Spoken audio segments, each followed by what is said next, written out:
Di tengah gemuruh tepuk tangan ribuan orang di Jakarta Convention Center, Rea Santoso berdiri di panggung dengan Troy di tangan ketika suara kasar memecah suasana. "Kau hanyalah lelaki penyimpang. Tidak pantas berada di sini," teriak seorang pria dari barisan belakang, membuat seluruh ruangan hening seketika. Kamera televisi langsung menyorot wajah Rea yang memucat, lampu sorot menyilaukan matanya, sementara jantungnya berdegup kencang seperti mau meledak. Kata-kata itu bukan sekadar hinaan, itu bom yang meledak di depan mata publik, di depan rekan kerja, investor, dan bahkan keluarganya yang duduk di baris depan. Rea merasa dunia berputar, tangannya yang memegang Troy mulai gemetar, tapi dia menarik napas dalam, mencoba menjaga senyum profesional yang sudah dilatih bertahun-tahun. Di samping panggung, Dika, pasangannya selama 6 tahun, berdiri tegak dengan mata berkaca-kaca, tangannya mengepal kuat di pangkuan. Malam itu seharusnya menjadi puncak keberhasilan Rea. Malam di mana startup teknologi kesehatan miliknya menerima penghargaan internasional untuk aplikasi pemantauan kesehatan pedesaan yang telah menyelamatkan ribuan nyawa di pulau-pulau terpencil Indonesia. Tapi kini, semua itu terancam lenyap dalam sekejap karena satu kata, penyimpang. Rea berusia 32 tahun, lahir dan besar di Surabaya dalam keluarga yang sangat taat agama. Ayahnya seorang ustadz kecil di masjid kampung, ibunya guru yang selalu menekankan nilai-nilai tradisional Jawa dan Islam. Sejak kecil, Rea sudah merasakan perbedaan dalam dirinya. Saat teman-teman laki-lakinya bermain bola di lapangan pasir, dia lebih suka duduk di teras rumah membaca buku sambil diam-diam memandang kakak kelasnya yang tampan. Usia 14 tahun, dia pertama kali menyadari perasaannya ketika melihat foto aktor Korea di majalah remaja milik kakak perempuannya. Hatinya berdegup tidak karuan dan malam itu dia menangis di kamar mandi karena takut dosa besar. "Ini pasti godaan setan," bisiknya pada diri sendiri, berusaha menekan perasaan itu dengan belajar lebih giat. Prestasi akademiknya selalu nomor 1, seolah nilai-nilai bagus bisa menebus kesalahan yang tak pernah dia ceritakan. Di SMA, dia bertemu Rian, teman sekelas yang juga pendiam dan pintar. Mereka sering belajar bersama di perpustakaan, dan suatu sore di taman kota, tangan mereka tak sengaja bersentuhan lebih lama. Itu awal dari hubungan rahasia yang penuh ketakutan. Mereka bertemu di tempat tersembunyi, berbisik tentang mimpi-mimpi, tapi selalu waspada. "Kalau ketahuan, kita selesai," kata Rian suatu malam saat mereka duduk di pinggir sungai berantas. Rea mengangguk, tapi dalam hati dia bertanya-tanya mengapa cinta yang terasa begitu murni harus disembunyikan. Tekanan keluarga semakin berat saat Rea lulus SMA. Ayahnya sudah menyiapkan calon istri dari keluarga tetangga, seorang gadis salehah yang rajin mengaji. Rea menolak halus, beralasan ingin fokus kuliah di Jakarta. "Kamu harus menikah, nak. Lelaki normal itu begitu," kata ayahnya dengan suara tegas yang masih terngiang hingga kini. Di Universitas Indonesia, jurusan Teknik Informatika, Rea bertemu Dika untuk pertama kali di acara orientasi mahasiswa baru. Dika, mahasiswa pendidikan guru yang ramah dan berbakat menggambar, langsung membuat Rea merasa nyaman. Mereka menjadi sahabat dekat, tapi Rea tak berani mengakui perasaannya. Baru di semester 3, setelah malam panjang diskusi tentang identitas di kosan kecil mereka, Rea akhirnya berani mengatakan, "Aku suka kamu, lebih dari teman." Dika tersenyum lembut, "Aku juga, sejak lama." Hubungan mereka tumbuh pelan, penuh hati-hati. Mereka jarang berpegangan tangan di tempat umum, selalu memilih kai kecil di pinggir kota atau jalan-jalan malam di Monas saat sepi. Rea belajar keras, lulus cum laude, sementara Dika menjadi gurus di pinggiran Jakarta. Tapi bayang-bayang keluarga selalu ada. Setiap pulang ke Surabaya untuk Lebaran, Rea harus berpura-pura single, menjawab pertanyaan ibunya tentang dekapan nikah dengan senyum palsu. Setelah lulus, Rea mendirikan startup kecil bernama Sehat Desa dengan modal pinjaman dari teman kuliah. Aplikasi itu menghubungkan dokter di kota dengan pasien di desa-desa terpencil melalui ideocal dan data kesehatan real-time. Awalnya sulit, modal minim, serer sering down, investor menolak karena proyek sosial tidak menguntungkan. Rea hampir menyerah berkali-kali, tapi Dika selalu ada, membawa nasi goreng tengah malam ke kantor kecil di kawasan Kemang, mendengarkan curhatan Rea sambil memijat bahunya yang pegal. "Kamu bisa, sayang. Dunia butuh orang seperti kamu," bisik Dika. Kata-kata itu menjadi kekuatan terbesar Rea. Perlahan, aplikasi mulai diadopsi oleh puskesmas di Nusa Tenggara Timur dan Papua. Berita kecil di media lokal mulai muncul, lalu investor asing tertarik. Prestasi pertama datang saat aplikasi memenangkan kompetisi startup nasional. Tapi di balik itu semua, Rea masih menyimpan rahasia besar dari keluarga. Malam penghargaan itu seharusnya menjadi malam bahagia. Rea telah mengundang keluarga besarnya dari Surabaya, ayah, ibu, paman, dan saudara-saudara. Mereka duduk di baris IP, bangga melihat anak mereka naik panggung. Tapi paman Rea, yang kebetulan bertemu teman lama di lobi dan mendengar gosip lama tentang Jerea yang aneh, tak bisa menahan diri. Saat Rea berterima kasih dalam pidato singkat, paman itu berdiri dan berteriak. Sekarang di panggung, Rea melihat wajah ayahnya yang pucat, ibunya menutup mulut dengan tangan, dan kerumunan yang mulai berbisik-bisik. Mikron masih menyala di tangannya.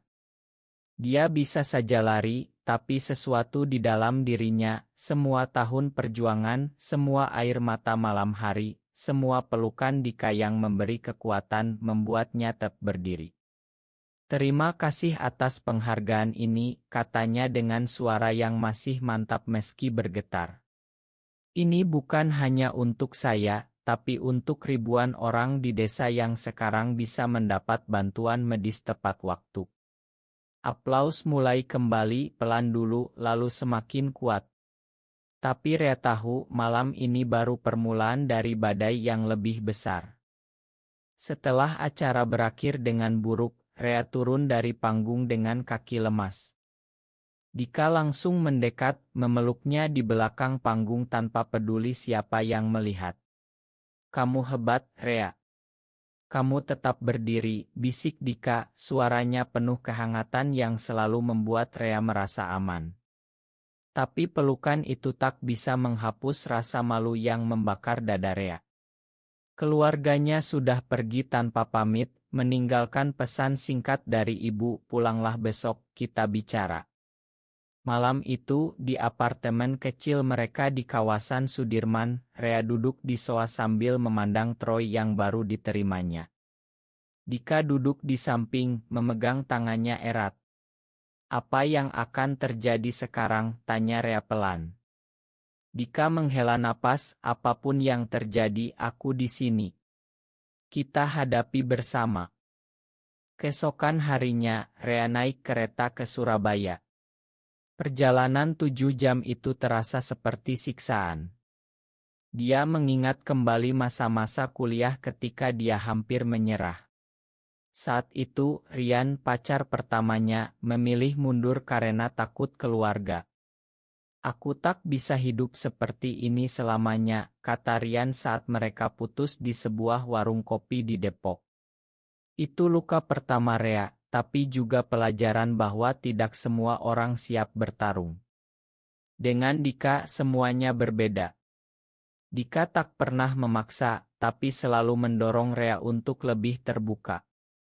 Di tahun ketiga hubungan mereka, mereka pernah pergi ke Bali untuk liburan rahasia. Di pantai Kuta yang sepi saat matahari terbenam, mereka berjalan berpegangan tangan untuk pertama kali di tempat terbuka.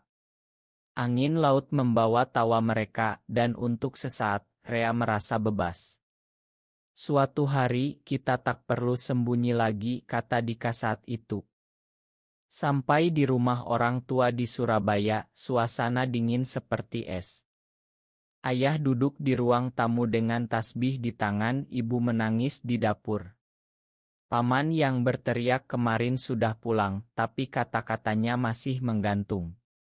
Kamu sudah mempermalukan kami di depan semua orang, kata ayah dengan suara berat. Apa kata orang kampung nanti? Anak Ustadz, tapi seperti itu. Rea mencoba menjelaskan, ayah, aku tetap anakmu. Aku tetap berbakti. Bisnis saya membantu banyak orang. Tapi ayah hanya menggeleng. Cinta sesama jenis itu dosa besar. Ubah dirimu, nak. Nikah, punya anak, baru Allah ampuni. Percakapan itu berlangsung berjam-jam, penuh air mata dan teriakan. Rea akhirnya pergi malam itu juga, naik bus kembali ke Jakarta dengan hati hancur. Di perjalanan dia menangis diam-diam, tapi juga merasa ada kekuatan baru tumbuh di dalam dirinya. Dia tak akan lagi meminta maaf atas siapa dirinya. Kembali di Jakarta, pekerjaan menjadi pelarian. Tim startup Rea bekerja siang malam untuk mengembangkan fitur baru aplikasi deteksi dini penyakit tropis menggunakan AI sederhana. Investor mulai ragu setelah berita penghargaan yang bermasalah menyebar di media sosial. Beberapa klien mundur, komentar-komentar keji muncul di akun perusahaan. Boicot perusahaan Gai, tulis salah satu. Rea memanggil rapat tim berdiri di depan 15 karyawan muda. Ini bukan tentang saya pribadi. Ini tentang misi kita. Kalau kalian mau keluar, saya paham. Tak ada yang keluar. Malah, seorang programmer muda bernama Andi yang selama ini diam saja berkata, Pak, saya juga seperti Bapak. Terima kasih sudah berani. Kata-kata itu seperti obat penyembuh. Rea sadar, dia tak sendirian.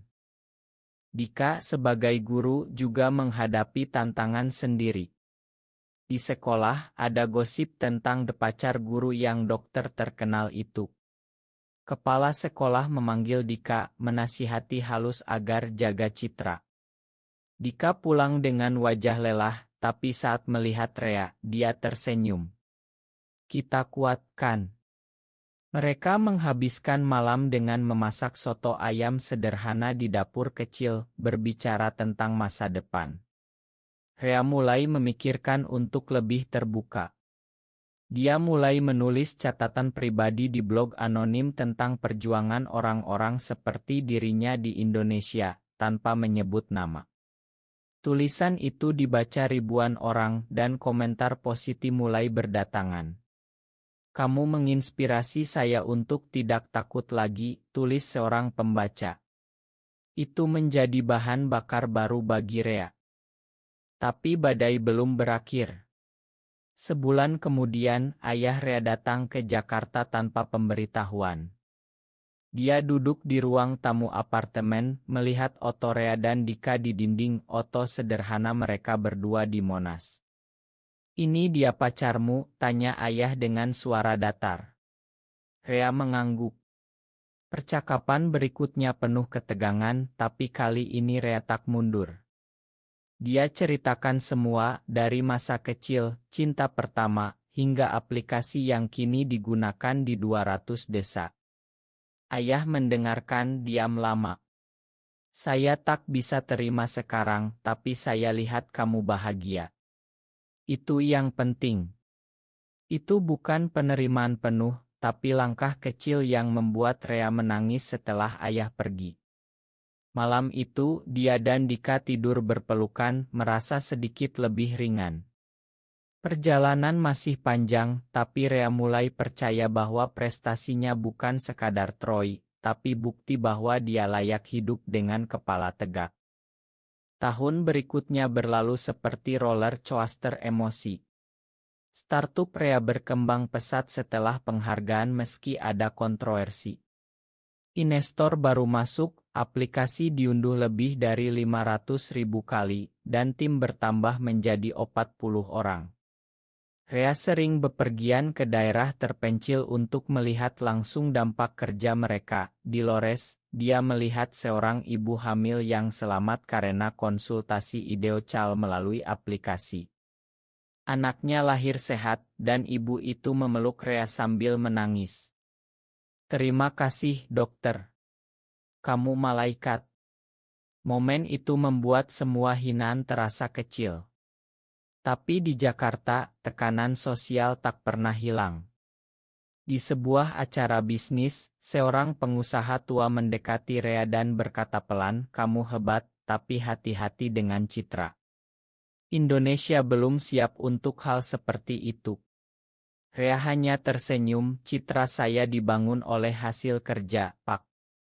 Bukan oleh siapa yang saya cintai." Hubungan dengan Dika semakin dalam, tapi juga diuji. Dika ingin lebih terbuka, ingin mengajak Rea ke acara sekolah sebagai pasangan, ingin bertemu keluarganya sendiri di Bandung. Rea masih ragu. "Belum waktunya, Dik. Aku takut mereka kehilangan pekerjaanmu." Pertengkaran kecil terjadi, tapi selalu diakhiri dengan ma dan pelukan. Suatu akhir pekan, mereka pergi ke puncak, menyewa ila kecil. Di sana, tanpa mata orang lain, mereka bisa menjadi diri sendiri, bercanda, memasak, menonton film sambil berpegangan tangan. Dika membaca buku tentang psikologi identitas, lalu berbagi, "Kamu tak perlu sempurna di mata dunia, Rea. Cukup sempurna di mata kita berdua." Kata-kata itu mengingatkan Rea pada Rian dulu yang pergi karena takut. Dengan Dika, dia belajar bertahan. Di tengah kesibukan, berita lama tentang insiden penghargaan muncul lagi di media daring. Sebuah portal berita menulis artikel dokter startup Guy yang sukses di tengah stigma. Rea marah pada awalnya, tapi Dika menyarankan jadikan ini kesempatan. "Ceritakan RC kamu." Rea akhirnya setuju wawancara eksklusi dengan sebuah majalah nasional. Dalam wawancara itu, dia tak menyangkal siapa dirinya, tapi fokus pada kerja. "Saya seorang anak Indonesia biasa yang mencintai negara ini melalui inovasi. Orientasi saya tak mengurangi dedikasi saya." Artikel itu viral, dibaca jutaan orang. Komentar positif membanjiri, banyak anak muda yang mengaku terinspirasi, bahkan beberapa orang tua menulis, "Saya mulai paham anak saya." Tapi tak sedikit juga yang menghujat. Rea belajar mengabaikan yang negatif. Hubungan dengan keluarga perlahan membaik. Ibu Rea mulai menelepon rutin, bertanya tentang kesehatan, meski tak pernah sebut nama Dika. Ayah masih diam, tapi mengirim uang lebaran seperti biasa, tanda kecil bahwa pintu masih terbuka. Paman yang berteriak dulu tak pernah minta maaf, tapi Rea tak lagi peduli. Dia punya keluarga baru, tim kerjanya, Dika, dan teman-teman yang menerima.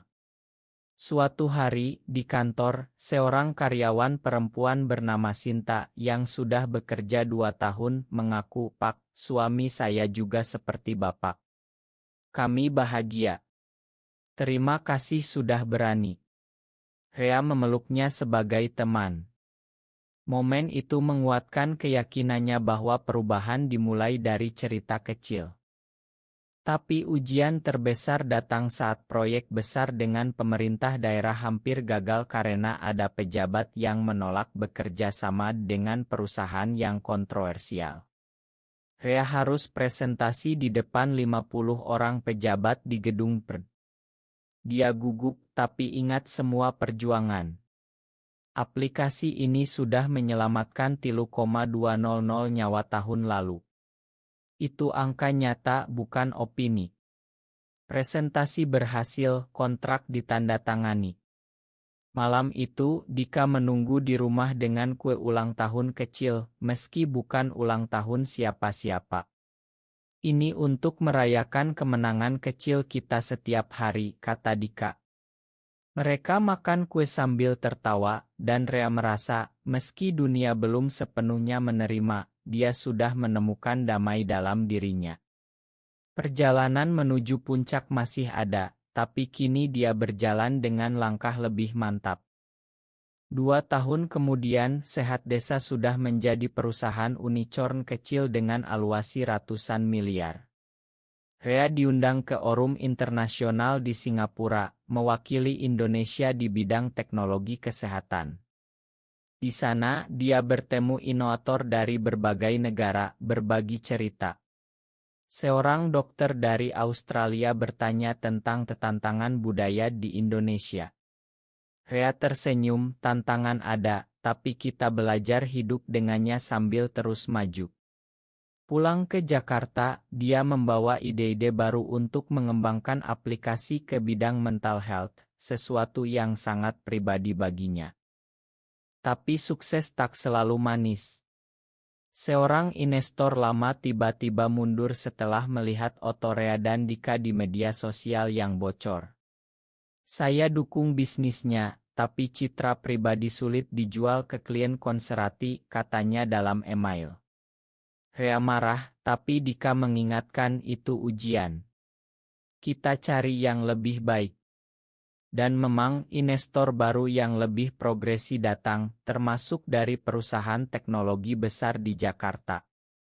Kerja sama itu membawa ekspansi ke 500 desa lagi. Rea sering bekerja hingga larut, tapi selalu menyempatkan waktu untuk Dika. Mereka mulai merencanakan rumah impian terkecil di pinggiran Bogor, bukan untuk menikah secara hukum, tapi untuk hidup bersama dengan tenang. Kunjungan keluarga semakin sering. Ibu Rea datang ke Jakarta, bertemu Dika untuk pertama kali. Suasana canggung pada awalnya, ibu hanya diam memandang. Tapi saat Dika menunjukkan album foto proyek sekolahnya yang mengajarkan anak-anak tentang kesehatan, Ibu Rea tersenyum kecil. Kamu baik, Dik. Jaga anak saya. Itu kalimat terpanjang yang pernah Ibu ucapkan pada Dika. Ayah masih belum datang, tapi mengirim foto masjid baru di kampung dengan caption doakan. Rea tahu itu cara ayahnya menunjukkan perhatian. Di tengah semua itu, Rea menghadapi krisis internal. Dia mulai merasa lelah menjadi simbol. Setiap wawancara selalu tanya tentang orientasi seksualnya. Saya ingin dikenal sebagai inovator, bukan sebagai gay, katanya pada Dika suatu malam. Dika memeluknya, kamu bisa keduanya. Dunia yang harus berubah, bukan kamu. Percakapan itu membuat Rea memutuskan untuk mendanai program konseling gratis untuk komunitas melalui startupnya, bukan secara terbuka, tapi melalui Mitralsm. Itu cara diam-diamnya memberi kembali. Suatu hari, berita besar datang, Sehat Desa dinominasikan lagi untuk penghargaan nasional tingkat lebih tinggi, kali ini dari Presiden langsung. Rea gugup ingat trauma 2 tahun lalu. Apa kalau lagi-lagi ada yang teriak, tanyanya pada Dika. Dika tersenyum, kalau iya, kamu tetap berdiri lebih tegak. Persiapan penghargaan memakan waktu berbulan-bulan. Rea melatih pidato, memilih baju, dan yang terpenting, memutuskan akan membawa Dika secara resmi sebagai pasangan. Ini waktunya, katanya. Dika menangis bahagia. Tapi sebelum acara, ada badai kecil lagi. Paman Rea menelepon, memperingatkan jangan bawa itu ke acara besar.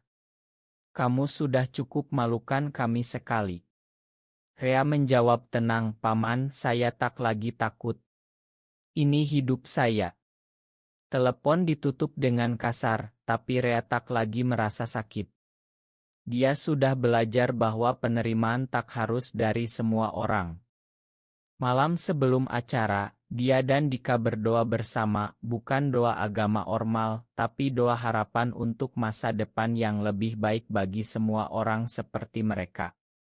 Rea tidur dengan damai, siap menghadapi apapun. Prestasi sudah membawanya jauh, dan kini dia siap membuktikan bahwa kata-kata buruk tak lagi bisa menghentikannya. Malam penghargaan kedua tiba. Jakarta Chonention Center penuh sesak, lebih besar dari sebelumnya. Rea mengenakan jas hitam terbaik, Dika di sisinya dengan kemeja putih sederhana tapi elegan. Mereka masuk bersama, tangan saling bergandengan sebentar di lobi sebelum dilepaskan. Kamera sudah siap, wartawan bertanya, "Pak Rea, malam ini akan bawa pasangan?"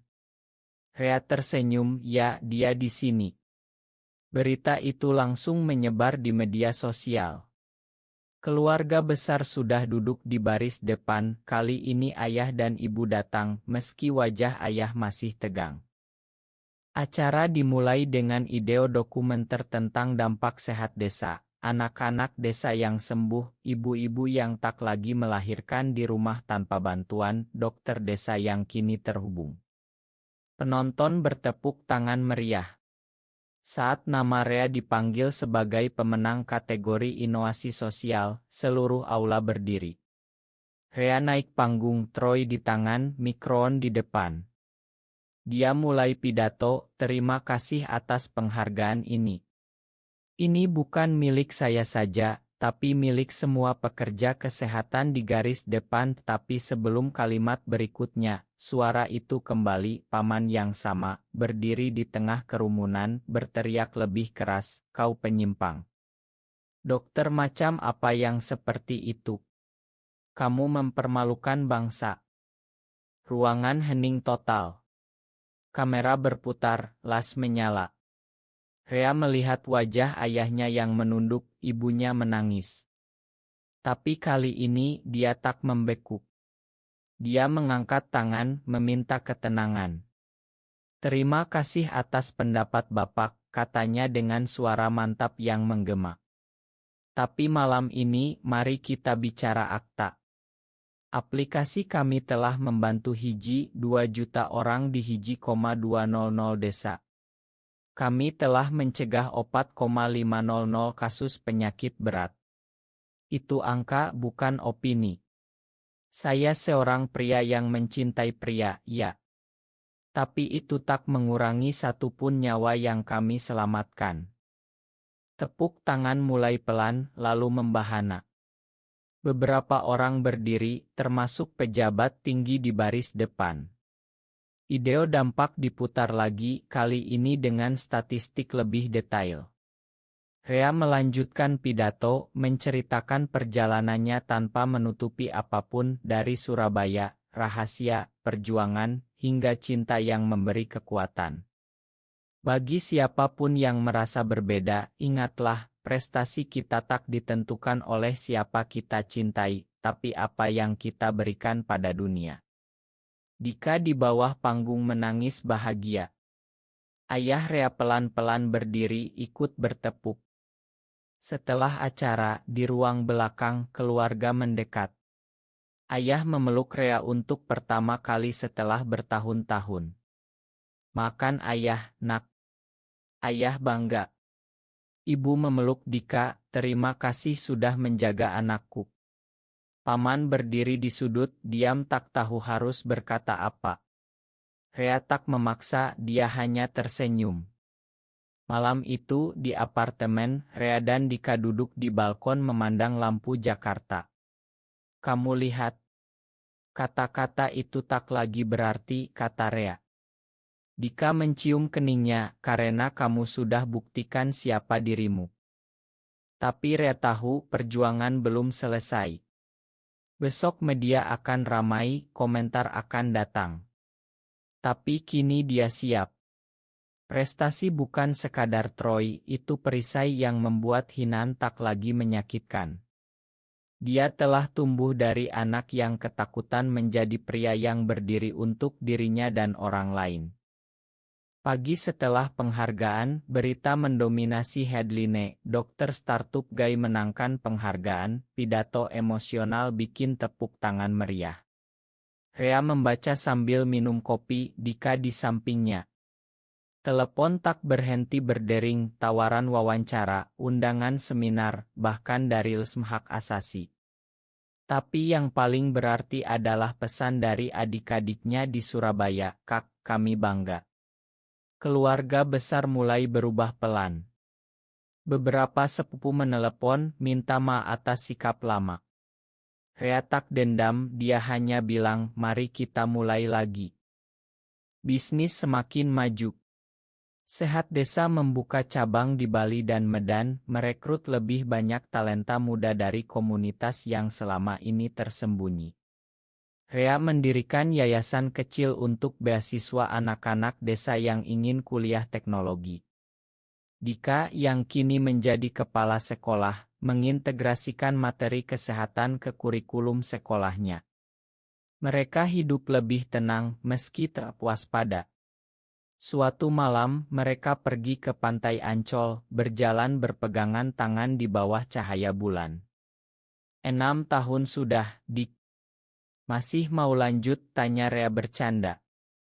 Dika tertawa, selamanya, asal kamu tetap jadi dirimu. Rea sering diundang bicara di kampus-kampus. Dia ceritakan perjalanan tanpa menghias, krisis identitas, tekanan keluarga, kekuatan cinta, dan bagaimana prestasi menjadi jembatan. Mahasiswa mendengarkan dengan mata berbinar.